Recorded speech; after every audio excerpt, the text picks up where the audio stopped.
നിഷാദിൻ്റെ കല്യാണം കഴിഞ്ഞ പിന്നെ നാത്തൂൻ ഈ വഴിയൊക്കെ മറന്നു. ഞാൻ എന്ത് തെറ്റ് ചെയ്തിട്ട് അങ്ങോട്ട് വരാത്ത്? അതിന് വരാൻ എനിക്ക് ഒഴിവ് കിട്ടണ്ടേ ഫസീല? ഒഴിവ് കിട്ടാണ്ടൊന്നല്ല, നിങ്ങൾ പഴയ കാര്യങ്ങളൊന്നും മറന്നിട്ടില്ല. അല്ലെങ്കിൽ ഇപ്പോൾ അവിടെ നിന്ന് ഇങ്ങോട്ട് വരെ എത്രയോട് സമയം വേണം? ഇപ്പോൾ പഴയത് മനസ്സിൽ വെച്ചിട്ടൊന്നല്ല, അതൊക്കെ കഴിഞ്ഞു പോയ കാര്യങ്ങളല്ലേ. കഴിഞ്ഞു പോയി എന്ന് പറഞ്ഞിട്ട് ഒരു കാര്യമില്ല. ആ കാര്യം ഇപ്പോഴും എൻ്റെ മനസ്സിലൊരു വിഷമമായിട്ട് കിടക്കുകയാണ്. ആ ചെക്കൻ ഇങ്ങനൊരു പണി ചെയ്യുന്ന ഞാൻ സ്വപ്നത്തിൽ പോലും വിചാരിച്ചില്ല. ഇനിയിപ്പോൾ അതൊക്കെ പറഞ്ഞിട്ടൊരു കാര്യമില്ലല്ലോ. അവൻ്റെ കല്യാണം കഴിഞ്ഞു, അവളുടെയും കല്യാണം കഴിഞ്ഞു. ഇപ്പോൾ പഴയതൊക്കെ പറഞ്ഞു തന്നിട്ട് എന്താ കാര്യം? ഇനിയിപ്പോൾ അതൊക്കെ പറഞ്ഞിട്ട് എന്താ കാര്യമല്ലേ? അവളുടെ മാപ്പിളയ്ക്ക് എന്താ ജോലി എന്ന് പറഞ്ഞ്? ഗൾഫിലല്ലേ? അവന് സ്വന്തമായിട്ട് അവിടെ ഷോപ്പുണ്ടേ. അതിൽ 10-12 പണിക്കാരുണ്ട്. എല്ലാം നമ്മുടെ നാട്ടിലത്തെ ആൾക്കാർ തന്നെയാണ് കേട്ടോ. അതുകൊണ്ട് എന്താ അവർക്ക് ഇപ്പോൾ അവിടെ ഒരു പണിയും കിട്ടി. പിന്നെ അവർ പാരമ്പര്യമായിട്ട് പണ്ട് തൊട്ടേ നല്ല പണക്കാരാണേ. ഇവർ മൊത്തം 2 ആൺകുട്ടികളാണ്. അതിൽ ഒരാൾക്ക് ഗവൺമെൻറ് ജോലിയുണ്ട്, അവൻ നാട്ടിലുണ്ട്.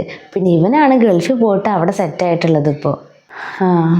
അല്ല, അവൾ എന്നിട്ട് വരാറുണ്ടോ വീട്ടിലേക്ക്? അവൾ വന്നിട്ടുണ്ട്. 2 ദിവസം നിൽക്കാൻ വന്നതാണേ. ഇനിയിപ്പോൾ എന്തായാലും ഞാൻ 2 ആഴ്ച കഴിഞ്ഞിട്ടാണ് പറഞ്ഞയക്കുന്നുള്ളൂ. അതെ, അവൾ വന്നിട്ടുണ്ടോ? അപ്പോൾ നിങ്ങൾ വരുമ്പോൾ അവളെ കൂടി കൊണ്ടുവരാനില്ലേ നിങ്ങൾക്ക്? ഞാൻ അവളെ വിളിക്കുകയൊക്കെ ചെയ്തു. വാടി നമുക്ക് അമ്മായിനെ കണ്ടിട്ട് വരാം, കുറേ കാലമായില്ലേ കണ്ടിട്ട്, ഒന്ന് പോയിട്ട് വരാൻ പറഞ്ഞതാ. അപ്പോൾ അവൾക്ക് വരാനൊരു മടി. എന്തിനപ്പോൾ മടി? അത് പിന്നെ മടി ഉണ്ടാവില്ലേ?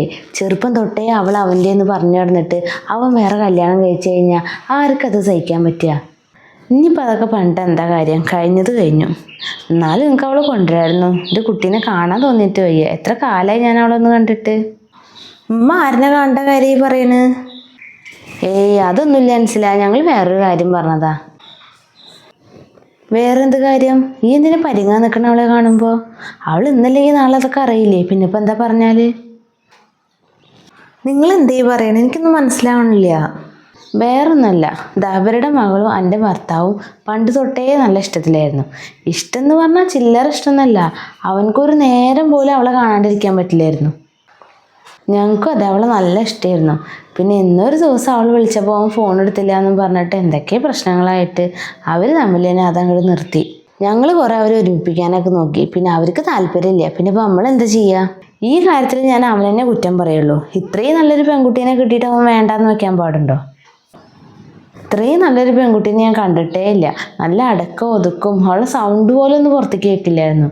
പിന്നെ നിറത്തിൻ്റെ കാര്യം പറയും വേണ്ട, വെള്ള നിറയായിരുന്നു. പിന്നെ മുടിയുടെ കാര്യം പറയാണ്ടോ, മുട്ടിൻ്റെ അതുവരെ മുടിയായിരുന്നു. എന്ത് കണ്ടിട്ട് അവളെ ഒഴിവാക്കിയെന്ന് ഞാൻ ആലോചിക്കുന്നു. എന്ത് പറഞ്ഞിട്ട് എന്താ കാര്യം? അവനക്ക് അവളെ കിട്ടാനുള്ള യോഗം ഉണ്ടാവില്ല, അല്ലാണ്ട് ഇപ്പം എന്താ? ഇന്ന് ഞാനവിടെ ഇറങ്ങട്ടെ കേട്ടോ ഫസീല. അവൾക്ക് കുറച്ച് സ്ഥലത്തേക്ക് പോകാണ്ട് പറഞ്ഞിരുന്നു. പോയിട്ട് വേഗം വായെന്ന് പറഞ്ഞിട്ടാണ് എന്നെ പറഞ്ഞയച്ചത്. എന്നാൽ ശരി, ഇന്ന് നാത്തൂന്ന് ഇറങ്ങിക്കോ. ആകെ 4 ദിവസം നിൽക്കാൻ എൻ്റെ കുട്ടി വരുള്ളൂ. അവൾക്ക് എവിടേക്കൊക്കെ പോകാണ്ടാവും. ഇനിയിപ്പോൾ അതൊന്നും മുടങ്ങണ്ട. 2 ദിവസം കഴിഞ്ഞിട്ടേ അവളെ കൂട്ടിയിരുന്നോട് വായട്ടോ. എനിക്ക് കാണാൻ പൂതിയായിട്ട് വയ്യ. ആയിക്കോട്ടെ എന്നാ.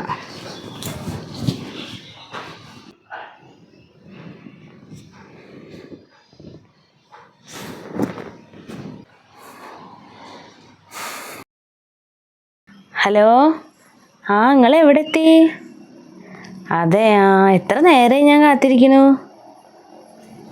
എന്നാൽ ശരി, വേഗം വരി.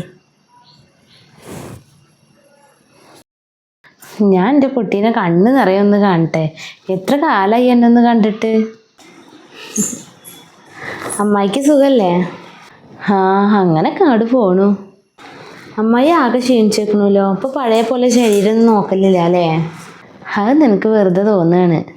അല്ലെങ്കിൽ സ്നേഹമുള്ളവരെ കാണുമ്പോൾ ക്ഷീണിച്ചായിട്ട് തന്നെ തോന്നുള്ളൂ. എന്നാലും നിനക്ക് നിഷാൻ്റെ കല്യാണത്തിനൊന്ന് വരായിരുന്നു കേട്ടോ. ഞാൻ എന്തായാലും നീ വരുന്ന വിചാരിച്ചതേ. വരണം എന്നൊക്കെ ഉണ്ടായിരുന്നു അമ്മായിയെ. പിന്നെ വരാൻ ചെറിയൊരു മടി. ഉമ്മ പറഞ്ഞു കാര്യങ്ങളൊക്കെ. എൻ്റെ കുട്ടിക്ക് ഇഷ്ടമുള്ളതൊക്കെ അമ്മായി ഉണ്ടാക്കി വെച്ചിട്ടുണ്ട്. പത്തിരിയും ബീഫും ബിരിയാണിയും ചിക്കനും ഒക്കെ ഉണ്ടാക്കി വെച്ചിട്ടുണ്ട്. നീ എപ്പോഴും പറയാറില്ല ഇങ്ങോട്ട് വരുമ്പോൾ അമ്മായിക്ക് നല്ല കൈപ്പുണ്യാണെന്ന്. നിങ്ങൾ കേട്ട നാത്തോനെ, ഇവള് പണ്ട് ഇങ്ങോട്ട് വരുന്ന സമയത്ത് എൻ്റെ പിന്നാലെ നിന്ന് മാറുകയില്ല. അപ്പോൾ അവള് പറയേ, ഇപ്പം അമ്മായി എല്ലാം എനിക്ക് ഉണ്ടാക്കി തരുന്നുണ്ട്, ഇനി കല്യാണം കഴിഞ്ഞ് ഞാനെല്ലാം അമ്മായിക്ക് ഉണ്ടാക്കി തരുന്നു. അതിനുള്ള യോഗമൊന്നും ഈ അമ്മായിക്ക് ഉണ്ടായില്ല.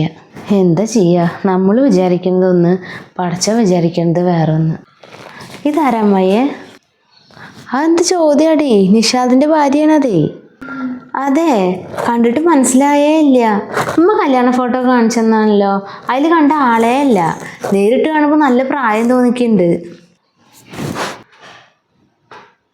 അതല്ല അമ്മായി ഞാൻ ആലോചിക്കുന്നതേ, സ്നേഹിച്ചെടുക്കുന്ന സമയത്ത് നിഷാദിക്കിനോട് എന്തൊക്കെ പറഞ്ഞിട്ടുള്ളത് അറിയോ? ഇങ്ങനെ ഒരു പെണ്ണ് എനിക്ക് കിട്ടില്ല, ഇത്രയും സുന്ദരിയായൊരു കുട്ടിയെ ഞാൻ എവിടെയും കണ്ടിട്ടില്ല, എന്തൊക്കെ എന്നോട് പറഞ്ഞിട്ടുള്ളത്. അതൊക്കെ ആലോചിക്കുമ്പോൾ എനിക്ക് ചിരി വരികയാണ്. നിങ്ങളിത് കേൾക്കണം താത്ത, താത്താന്ന് വിളിക്കാലോ അല്ലേ? കാണുമ്പോൾ എനിക്ക് പ്രായം തോന്നുന്നുണ്ട്. അല്ല, പ്രായം ഉണ്ടെന്ന് എനിക്കറിയാം. കല്യാണത്തിന് മുന്നേ നിഷാദക്ക് ഞങ്ങൾക്ക് കൊണ്ടുപോയിട്ടുണ്ട് അറിയോ? ഞങ്ങൾ കുറേ സിനിമ കാണാൻ പോയിട്ടുണ്ട്. അതുപോലെ ഊട്ടി, മൈസൂർ, കൊടൈക്കനാൽ, അങ്ങനെ കുറേ സ്ഥലത്തേക്ക് ഞങ്ങൾ പോയിട്ടുണ്ട്. അപ്പം നിഷാദക്ക് പറയും, ഇനി കല്യാണം കഴിഞ്ഞ് നമുക്ക് ഹണിമൂൺ പോകാൻ ഒരു സ്ഥലമേ ബാക്കിയില്ലാന്ന്. അത്രയ്ക്ക് സ്ഥലങ്ങളൊക്കെ കറങ്ങിയിട്ടുണ്ടേ. ഇക്കാർക്ക് ഇഷ്ടമുള്ള ഭക്ഷണമൊക്കെ ഉണ്ടാക്കി കൊടുക്കാറിയോ? ആദ്യം നിഷാദക്കാർക്ക് എന്തൊക്കെ ഇഷ്ടമുള്ള ഭക്ഷണം എന്നറിയോ? എന്നിട്ട് വേണ്ടല്ലോ അത് ഉണ്ടാക്കി കൊടുക്കാൻ. നിർത്തടി. നീ എന്താ വിളിച്ചവളെ? ഡീന്നോ? എന്തേ പറ്റിയില്ലേ? നിഷാദ് ഖാനെ പറ്റിച്ചിട്ട് പോയ ഇവളും അതിന് കൂട്ടുന്നത് അവരും. ഇത്ര മര്യാദ അർഹിക്കുന്നുള്ളൂ. അല്ല, നിങ്ങൾ എന്താ വിചാരിച്ച് ഞാൻ ഇത് ഒരു കാലത്തും അറിയില്ലാന്നോ? നിർത്തടി. അവളല്ല അവനെ വേണ്ടാന്ന് പറഞ്ഞത്, അവനാണ് ഒരു കാര്യമില്ലാണ്ട് ഇവളെ വേണ്ടാന്ന് പറഞ്ഞത്. അത് ഇവര് പറഞ്ഞുണ്ടാക്കിയ കഥ. ഇതിന്റെ സത്യാവസ്ഥ എന്താണെന്ന് ഉമ്മാക്കറിയോ? ഇവളെ നിഷാദ് ഖാനേക്കാൾ കൂടുതൽ പൈസയും ജോലിയുള്ള ഒരാൾ വന്നപ്പോൾ നിഷാദ് ഖാനെ വേണ്ടെന്ന് പറഞ്ഞിട്ട് പോയതാണ് അവള്. അതിന് കൂട്ട് നിൽക്കാൻ അവളെ ഈ തള്ളി. എന്നിട്ട് അവള് ഞെളിഞ്ഞിരുന്ന് ന്യായം വെക്കുന്നോട്. അത് കേട്ട് വിശ്വസിക്കും നിങ്ങളോ? ഇവളീ പറഞ്ഞൊക്കെ ശരിയാണോ നാത്തൂനെ? അത് പിന്നെ വസീല, അന്ന് അങ്ങനെ പറ്റിപ്പോയി.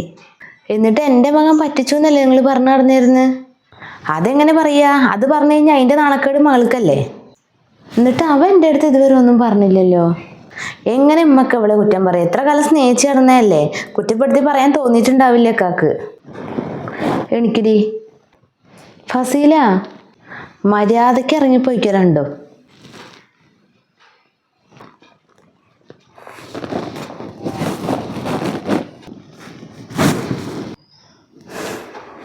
മോളെ, എന്നാലും അവൾ എൻ്റെ അടുത്ത് ഈ ചതി ചെയ്യുന്ന ഞാൻ വിചാരിച്ചില്ല. ഞാൻ അവളെ എത്ര സ്നേഹിച്ചാന്നറിയോ? ഞാൻ എൻ്റെ സ്വന്തം മോളെ പോലെ കണ്ടിട്ടുള്ളൂ. അവൻ അവളെ കെട്ടില്ല എന്ന് പറഞ്ഞപ്പോൾ ഏറ്റവും കൂടുതൽ സങ്കടപ്പെട്ടത് ഞാനായിരുന്നു. ഇതിൻ്റെ പേര് പറഞ്ഞിട്ട് ഞാൻ അവൻ്റെ അടുത്ത് എത്ര തല്ലുകൂടിയിട്ടുണ്ടെന്നറിയോ? എന്നിട്ട് പോലും അവൻ്റെ അടുത്തൊന്നും പറഞ്ഞിട്ടില്ലേ. പാവം, എല്ലാം ഉള്ളിലൊതുക്കി നടക്കുമായിരുന്നു എൻ്റെ കുട്ടി. എന്നാലും അവൾ എൻ്റെ മകൻ്റെ അടുത്ത് ഈ ചതി ചെയ്തില്ലേ എന്ന് ഞാൻ ആലോചിക്കണത്. ഒരു കണക്കിന് അവൾ ഇങ്ങോട്ട് വരാഞ്ഞത് നന്നായുള്ളൂ. അല്ലെങ്കിൽ കല്യാണം കഴിഞ്ഞ പിറ്റേന്ന് തന്നെ ഇനി മകനെ രണ്ടാക്കി തിരിച്ചേനെ അവള്. അവളോടുള്ള ഇഷ്ടം മനസ്സിൽ വെച്ചിട്ടാണ് ഞാൻ എന്നോട് ഇത്ര കാലം ഇങ്ങനെ പെരുമാറിയത് കേട്ടോ. ഇനി നീ അതൊന്നും മനസ്സിൽ വെക്കരുത്. ഇപ്പം ഉമ്മക്ക് കാര്യങ്ങളൊക്കെ മനസ്സിലായി. ഇനി ഉമ്മ അങ്ങനെ ഒന്നും നിന്നോട് പെരുമാറില്ല. അതൊന്നും സാരില്ല അമ്മ. എന്തായാലും ഉമ്മാക്ക് ഉമ്മയുടെ തെറ്റ് മനസ്സിലായില്ലേ? ഇപ്പം ഉമ്മക്ക് കാര്യങ്ങളെല്ലാം വ്യക്തമായി. അത് മതി എനിക്ക്. എന്തായാലും അവർ വന്ന സ്ഥിതിക്ക് ആ ഭക്ഷണം കഴിച്ചിട്ട് അവരെ വിട്ടാൽ മതിയായിരുന്നു. ഇങ്ങനെ ആട്ടി വിട്ടത് ശരിയായില്ല. ഇനിയിപ്പോൾ ആ ഭക്ഷണമൊക്കെ വേസ്റ്റ് ആയില്ലേ? നീ എന്നെ കളിയാക്കാണ് അല്ലേ? ഞാനൊരു തമാശ പറഞ്ഞ അമ്മ.